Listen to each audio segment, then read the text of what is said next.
ఇక మీడియాకు తన తండ్రి అన్న తరపున మనోజ్ క్షమాపణలు చెప్పారు. ఇలాంటి రోజు వస్తుందని ఊహించలేదన్నారు. జర్నలిస్టులకు ఎప్పుడూ తోడుంటానని చెప్పారు. తన కోసం వచ్చిన జర్నలిస్టులపై దాడి జరగటం బాధగా ఉందన్నారు. మీడియాతో మాట్లాడే సమయంలో ఆయన తీవ్ర భావోద్వేగానికి గురై కన్నీరు పెట్టుకున్నారు.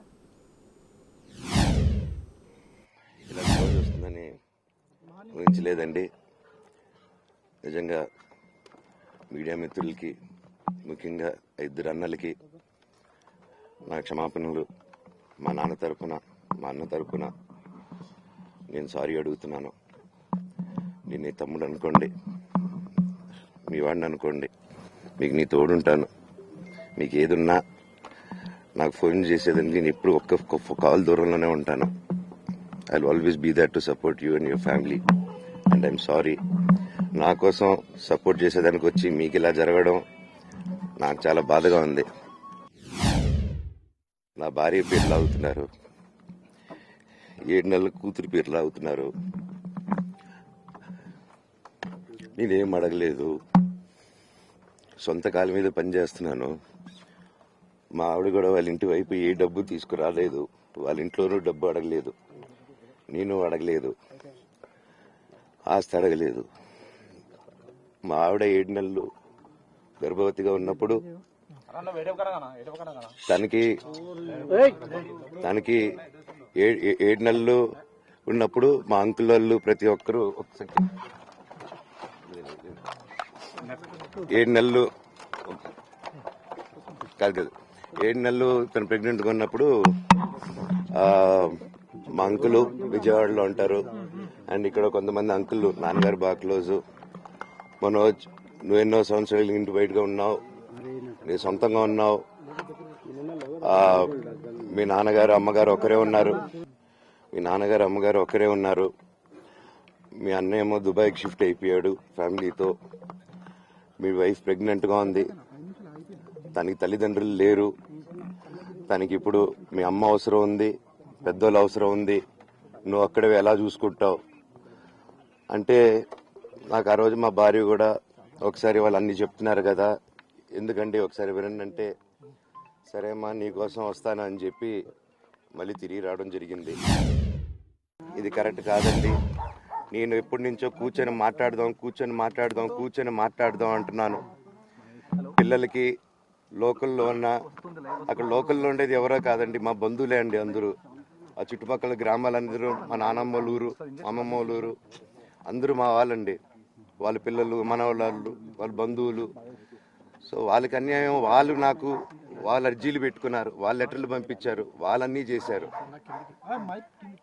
నేను వాళ్ళకి సపోర్ట్గా, మద్దతుగా నిలబడి ఏమైంది నేను అడిగేసరికి వినయ్ అతనికి ఫోన్ చేశాను, మెసేజ్లు పెట్టాను.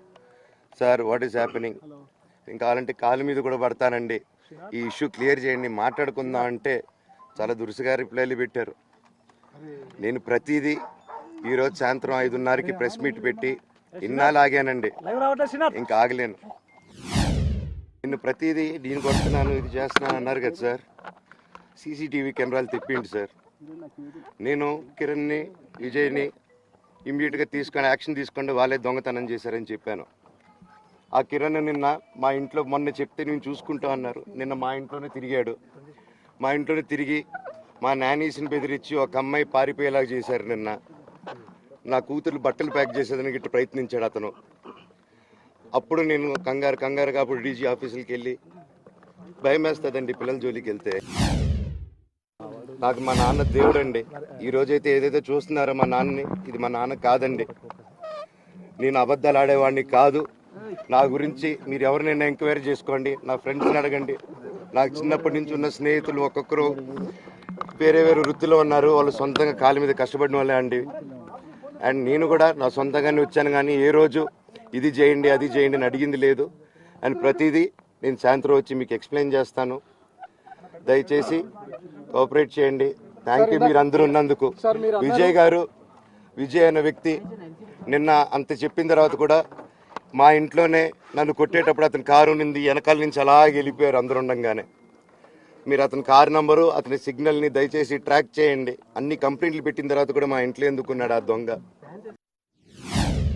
మా నాన్న మీ షోల్డర్ మీద గన్ను పెట్టి కాలుస్తున్నారండి.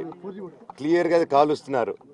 ఆయన నేను పనులు చేసుకుంటూ అన్ని రకరకాలుగా ఉన్నప్పుడు ఆయన బ్రెయిన్ వాష్ చేసుకొని నా వ్యక్తిగత జీవితంలో బయట పెట్టి నన్ను, నా వ్యక్తిగత జీవితం తప్ప అది కూడా నేనేం తప్పు చేయలేదండి. నేను ప్రేమించిన అమ్మాయిని పెళ్లి చేసుకున్నాను, ఆ అమ్మాయి కోసం పోరాడాను. దాంట్లో తప్పేంటంటే నాకు అర్థం కావట్లేదు. అండ్ ఈరోజు వచ్చి 10 మందికి నిలబడినప్పుడు నేను చెడ్డోడిని అయిపోయాను. ఎక్కడ సైన్ పెట్టమంటే పెట్టాను, రమ్మంటే వచ్చాను, పొమ్మంటే పోయాను. ఎన్ని సినిమాలు చేయమంటే అన్ని సినిమాలు చేశాను. అన్న కంపెనీల్లో పనిచేశాను, సాంగులు చేశాను, వాళ్ళకి రికార్డింగ్లు చేశాను, ఫైట్ డైరెక్షన్లు చేశాను. ఎంతో గొడ్డులాగా కష్టపడాను, మనసు పూర్తిగా సంతోషంగా చేశాను. నాకు 1 రూపాయి అడిగింది లేదు, ఆశించలేదు.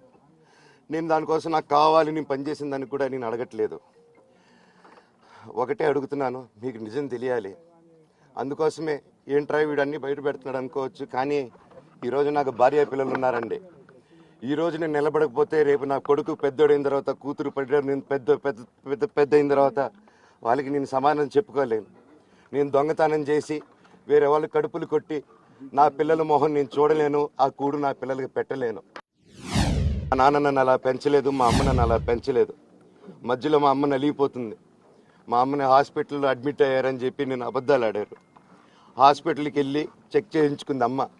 నువ్వు వెళ్ళిపో ఇంట్లో నుంచి, నువ్వు వెళ్ళిపోతే వీడిని చూసుకుంటావు మేమంటే, మేము మంచిగా మాట్లాడి పంపిస్తాం అంటే నమ్మి ఆవిడ 3 రోజుల నుంచి దడదడగా ఉంటే వెళ్ళింది వెళ్ళమ్మ అంటే. ఏజీకి వెళ్ళడం వాస్తవం చూపించుకొని ఇమీడియట్గా మా అన్నింటికి వెళ్ళిపోయి అన్నింట్లో పడుకున్నారు. మీకు ప్రతిదీ తెలుస్తుంది. ఈ రోజుల్లో ఏది దాచలేరు.